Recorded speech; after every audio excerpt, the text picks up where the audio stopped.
The US President Donald Trump is far from conventional. He filed for re-election on the day of his inauguration, that's January 20th, 2017. None of his predecessors have ever launched a re-election campaign that early. From reports that his 2020 campaign ended the month of June with more than $33 million in cash on hand to his 2020 flags being made in China, it's clear that Mr. Trump and his team have hit the ground running. Good evening and welcome to the interview. I'm Aisha Sindhu. And who better to talk about the 2020 bid than one of the key advisors on President Trump's re-election campaign, Stephen Rogers. He's a former member of the FBI National Joint Terrorism Task Force and a retired U.S. military intelligence officer. He joins us from New Jersey in the United States. Mr. Rogers, hello, and thank you so much for speaking with us here at WION. Appreciate you taking out the time. Off the bat, if I can ask you, why did Mr. Trump choose to launch his re-election bid as early on as he did? Well, he wanted to make it very clear that he had an agenda, and the agenda was to put Americans first. He realized that to achieve this within 4 years is going to be a very, very strong and difficult task, but he has achieved it. And he wanted to make sure that at the end of 8 years, that whoever takes over after he leaves in 8 years will keep America great. All right. He has, of course, made some very bold and unconventional policy decisions already in this term. For instance, on trade with China, what exactly does the United States president see as the end game with Beijing? Well, keep in mind that the president has been very transparent, probably the most transparent leader on the face of the earth. He's made it clear with nations around the world that he's looking out for the best interest of the American people, as China is looking out for the best interest of their people, and every national leader is looking out for the best interest of their people. The end game is fairness. The president has always said, he's been very consistent in saying that he's not looking for anything other than fairness. Okay, and a lot of people have also said, Mr. Rogers, if you will, that China was crucial to Mr. Trump being able to carry out a successful Singapore summit, and that China continues to be crucial for Mr. Trump's gamble when it comes to North Korea and its leader. Keeping that in mind, isn't it quite a gamble for the U.S. and China to be engaging in this sort of a trade war? Keep in mind that the President of the United States is not your traditional politician. Donald Trump is not a politician. He's a businessman. He approaches all of these issues from a business perspective. And I could assure you, based on what I see and what I'm hearing and what we're reading in the press, that he is working very hard to negotiate with China. Remember, President Trump is a great negotiator. He knows how to negotiate. And at the end of the day, these tariffs and all of the issues that we're reading about in the press today are going to be beneficial to all of the people involved in these negotiations. Okay, what about comments and criticism about the flags for his 2020 campaign being made in China and subject to tariffs and therefore becoming more expensive for the people that he wants voting for him in 2020? Do you have a comment on that? Yes, I do. Look, at the end of the day, and I've mentioned this throughout the past few weeks on many broadcasts, what are the American people focused on? The American people are focused on their quality of life. They're focused on the economy, which is soaring. Our GDP is 4%. I mean, can you imagine that? The unemployment rate is the lowest ever. So when the issue of these tariffs and all of these other so-called controversial issues surface, the American people are leaving it to the President of the United States to deal with that, because so far he's been very successful in a lot of the issues that he has discussed. And by the way, yesterday our president was in Illinois, and he opened up some steel plants there, which shows you that not only the tariffs, but his economic program is doing very well. Indeed. In fact, there has been a surge in the economy as well. 4.1% is what is being talked about. I want to turn your attention a little bit to a region that we're based out of, South Asia. Let's start by talking about Pakistan. The country just held elections, but they've been marred by allegations of wide-scale rigging and pre-engineering. What is the American view on democracy in Pakistan? Well, obviously, you know, I don't speak on behalf of the president on these issues, but as one involved in his campaign, I could tell you that the people of the United States stand firm with the president's position, which was a few years ago that he was going to cut aid to Pakistan, because they have to be much more cooperative in dealing with the Taliban and assisting in the war in Afghanistan. They have to be much more cooperative in being what they should be, a partner against terrorism.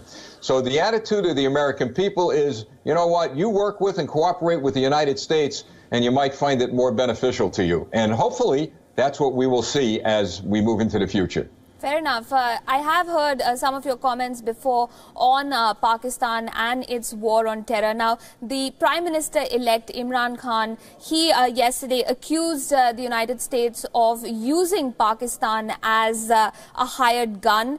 That seems like quite a hawkish stand for somebody who's coming into power in Pakistan, one of the United States' oldest allies in the region, might I add. Do you think that this is a matter of concern for the U.S., the fact that someone like Imran Khan has already accused the U.S. of using Pakistan, that it's been a one-way street so far?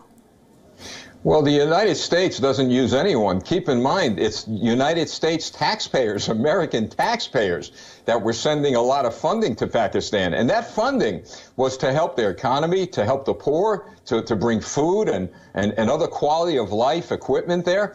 So for him to make that statement, well, you know what? I've learned one thing in this business.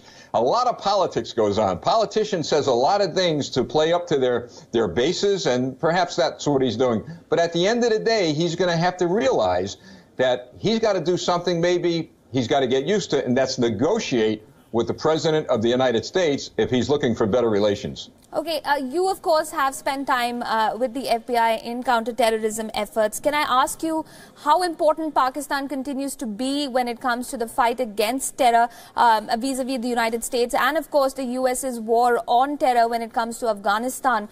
Where do you see Pakistan figuring in all of this? Well, the president, I know over the years, has made it very clear that Pakistan has to address the Taliban problem, giving refuge to enemies of the United States. They have to step up their military activity and prevent that from happening. That's something that I'm sure is on the table, that has to be negotiated, and I would hope that Pakistan is going to take that position. Look, Pakistan, as well as many nations around the world, have been victimized by terrorists. And I'm sure that they want to address that problem, but that problem can only be addressed if they're working with, not against the United States. Okay. Will a change in guard, though, in Pakistan prompt a change in the president's South Asia policy, which he announced last year, something that came as much relief to countries like India? We did see a concerted policy against terror sanction through that policy. Is that going to continue? Well, I could tell you this. Look, I'm in an area where there's a very large Indian American population. The president has been here, spoke to tens of thousands of Indian Americans, and he wants, I believe, more than ever to make sure that he is doing his best to bring peace to every region of the world. Now, let's focus a little bit on India and the Indian Americans here in this country. I've got to tell you, I have met so many Indian Americans. They have contributed so much to this country, to our economy, to our workforce, entrepreneurship, corporations. Nikki Haley, our ambassador, is an Indian American. So the relationship between India and the United States remains very, very strong. And although we might read in the press that there are disagreements between leaders regarding tariffs and other political issues, at the end of the day, we're friends. And we need to be friends. And by being friends, you're able to talk things out rather than fight things out. So it's fair to say that U.S.-India ties, robust U.S.-India ties, are a, let's say, a priority place for the American president and will continue to be if indeed he is elected back in 2020. It sure is. There's no question in my mind. Look, we have strong military ties with India with regard to exercises in that region. We work together with regard to security against terrorism. I'll tell you what, I have a lot of optimism just based on the president's public statements, because he's a man who wants peace. And he is a man who wants to make sure that everyone on this planet understands that the United States is a friend to everyone. But he also made it very clear that on a lot of issues, in fact, all issues, he's going to look out for the interest of the American people first. And he would expect the Prime Minister of India to look out for the people of his country first. So you got two great leaders. They're going to come together. It's going to be robust and it's going to be strong. At least that's my view. Okay. And you have, of course, worked with the president for a long time now. You brought up both these individuals. I want to ask you if you could describe for us the relationship as you see it between President Donald Trump and the Indian Prime Minister Narendra Modi. Can we describe it as a relationship between two equals? Yeah, they're going to work together. They're going to work together. They're going to, as far as I know, they're friendly with each other. And at the end of the day, we're going to see good things happen between India and the United States. And it'll probably impact the world. Look, make no mistake about it. India is a very, very important country, not only in that region, but around the world. And as I articulated earlier, many Indian Americans and perhaps Indians who are going to other areas of the world are contributing a lot of good to this world. Our president understands that. He knows it. And he just wants to make sure that the American people come first when it comes to security.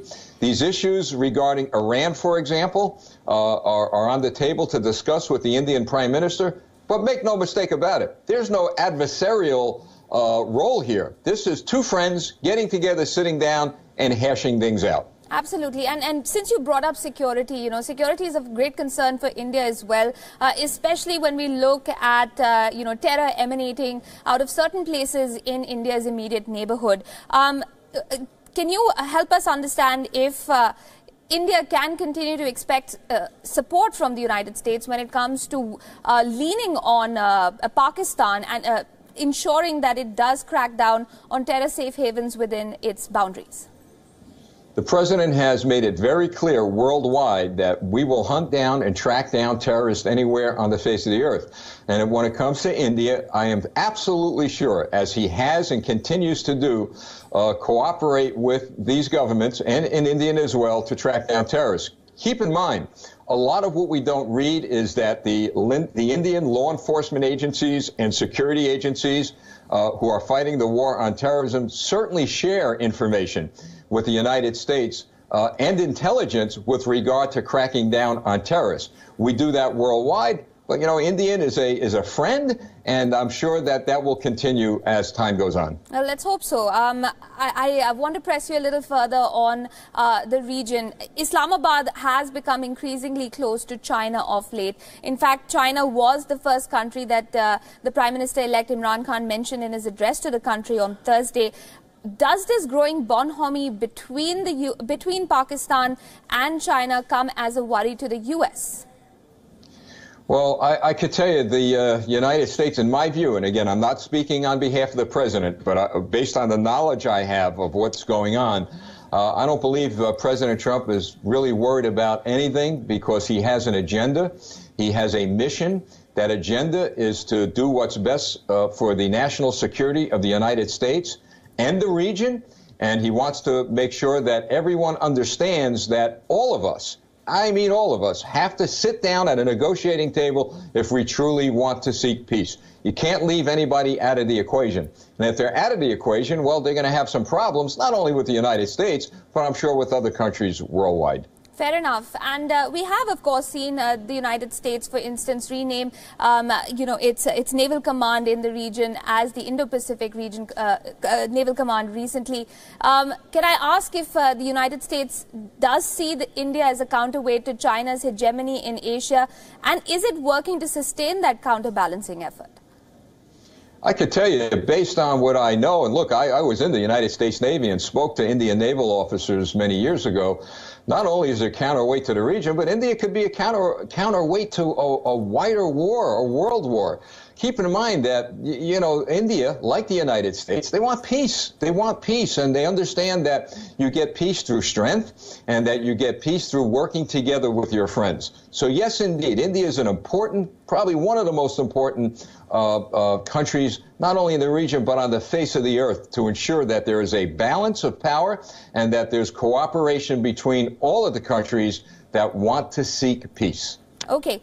Now, I want to ask you about groupings like BRICS and ASEAN that India is an intrinsic part of. They seem to be recommitting to strengthening multilateralism, while the cracks in G7 and NATO have seemed more and more apparent of late. Is it fair to say that the U.S. is isolating itself on account of President Trump's America First policies? Not at all. In fact, you're right. They're cracks. They're not holes. And the United States President Donald Trump has made it clear to NATO, our alliance, that all he wants, and I go back to what I said earlier, is fairness. He didn't look to NATO for them to contribute any more than what they should to that alliance, as he did with the EU.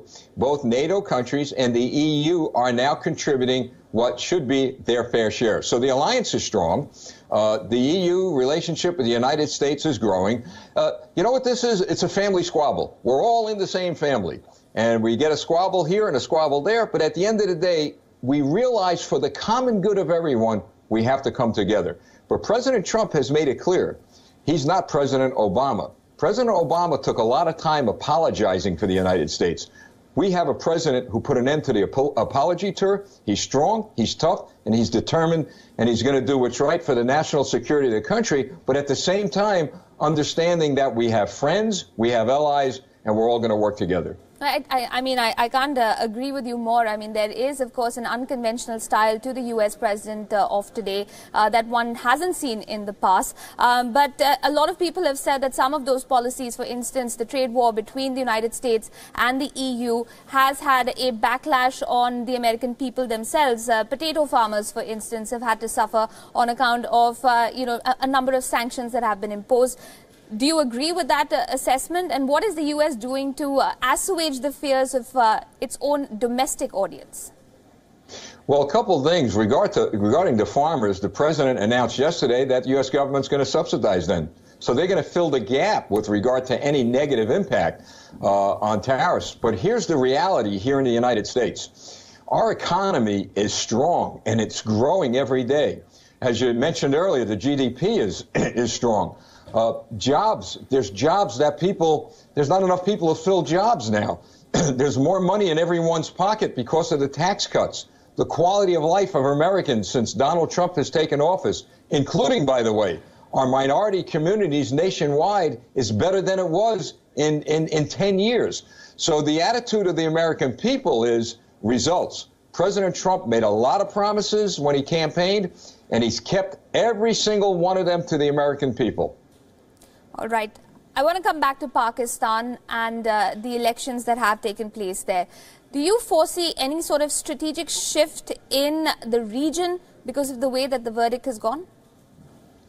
Well, that's going to be up to the president and the State Department to discuss those issues.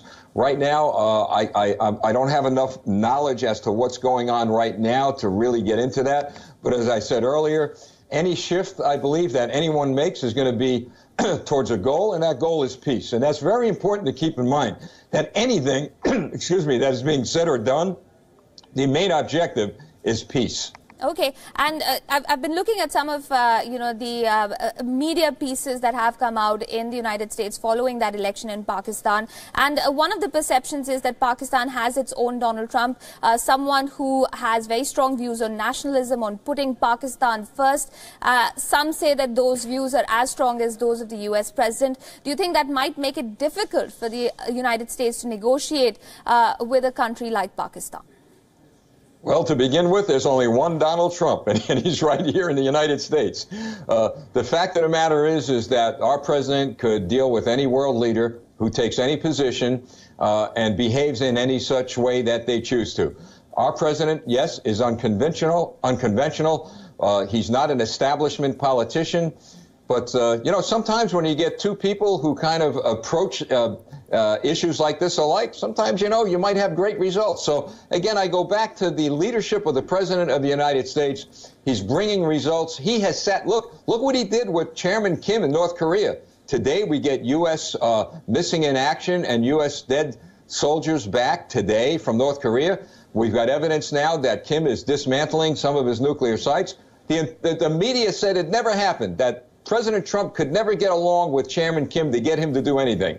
Well, he did. So let's wait, let's see, and I'm optimistic about it. Okay, while India and the U.S. seem to have strategic convergence when it comes to Pakistan and Afghanistan, there are still wide divergences on trade.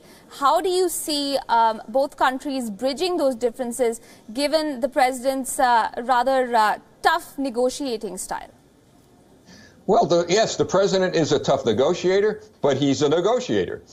He knows how to sit down, and he knows about the give and take of business. As I said earlier, he doesn't take political approaches towards these issues. He takes a very business-like approach. He's a smart businessman.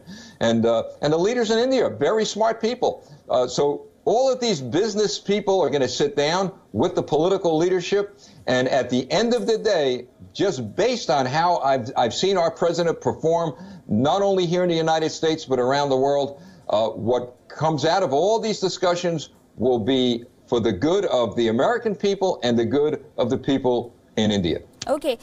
You mentioned the national media in the United States, and you did, of course, say that there has been, let's say, biased coverage of the way the president has negotiated with people like Kim Jong-un, more recently with Vladimir Putin. Do you foresee any change in the relationship between the U.S. president and the quote-unquote liberal media in the United States going forward? Well, yeah, it's going to change in 2020 when President Trump wins by a landslide. Look, the mainstream media in the United States, they simply don't like President Donald Trump. That's the bottom line. Now, Trump met Vladimir Putin. They had this discussion, and the mainstream media criticized President Trump for not publicly shaming Vladimir Putin, for not challenging him over meddling. Well, here's what the mainstream media didn't tell anyone, that in December of 2016, President Barack Obama had the same problem with Putin and Russia over meddling. And when Barack Obama was asked by the media why he didn't publicly shame or challenge Vladimir Putin, Obama said, look, I'm here to reset our relations with Russia, not to antagonize it. So President Trump did nothing different than what President Barack Obama did. President Trump is looking to ensure that when he deals with Russia in the future, it's across from a negotiating table, not on a field of battle. So the president did what he had to do to benefit the American people. Okay, but his critics say that it's too much of a stretch to call this a concerted effort by way too many people, the Democrats, the liberal media, and of course Robert Mueller and his team, and the way the investigation is going. Do you think that this is a monkey on the president's back, and it's going to take quite some time for him to shrug it off, and it might just end up affecting his campaign in 2020? I don't believe it's a monkey on his back. And as you say, yeah, the mainstream media and Mueller and all the critics are out there. But again, what you're not seeing is the tens of millions of Americans who support this president. I've told the media, while you guys, and not you, the American media, while they are measuring the polls, we are measuring the pulse, the heartbeat of the American people. That heartbeat is very close to their president. They support him. They're standing strong with him. No monkey on his back, but he's become a thorn in their side because he's honest, he's transparent, and he's determined to get the job done. And by the way, he's getting it done. Okay, and part of those people that the president is reaching out to, like you said, is a very vibrant Indian-American community in the United States. It's one of the most successful communities within the U.S. But there are issues relating to the H-1B visas and the spouse visa issue that keeps coming up off and on. Is the president planning on addressing these issues in a more concerted manner going forward, especially when we're looking at that next campaign? You know, last month I visited one of the magnificent temples here in New Jersey. I've never seen anything like it. You talk about people who know how to construct buildings. This was magnificent. But at that temple, there were some young people who talked to me about that subject, and they had concerns. And I went back to some of the people I know in the campaign, and they said, remember this, the President of the United States, he actually looks into everything. He looks into everything, he researches everything, and if there are things that need to be changed or need to be refined, he's going to do it. And, you know, based on what we see as far as contributions of Indian Americans to this country, and based on our relationships, which are good and will be robust with India, I'm sure that matter is going to be worked out. Like I said, I can't speak for him, but knowing he's a compassionate man, he's a good leader, I'm sure that's going to be worked out. Okay, last couple of questions.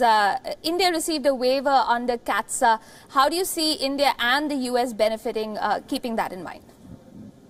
Well, it shows cooperation, doesn't it? Doesn't it show that, they're going to be willing to sit down and maybe more waivers will come? But economically, it shows that we've got two leaders who are willing to sit down, talk about things, discuss things, and then make decisions that will benefit all of us as partners. Okay. The Indian Prime Minister, of course, has already visited the United States last year and met with the President Donald Trump then. We are hearing suggestions that the U.S. President might be one of the main dignitaries at India's Republic Day next year on the 26th of Jan. Any confirmation on that? I can't confirm that, but I'll tell you what I can confirm. The Indian American community love Donald Trump. They love him. And he loves them. I could tell you his networking and relationship with the Indian American community in this country is unlike anything I've ever seen. And it goes to show you that, when people are willing to listen and sit down and do what's right for everyone concerned, you spread a lot of love around. And that's a good thing for all of us. All right. Well, we'll have to check with a few Indian Americans on that last one. But thank you very much, Stephen Rogers, for joining us on the interview here on WION. Appreciate you taking out the time to speak with us. It was my honor. Thank you very much. With that, we're wrapping up this edition of the interview. Thanks for joining us here on WION. Bye-bye.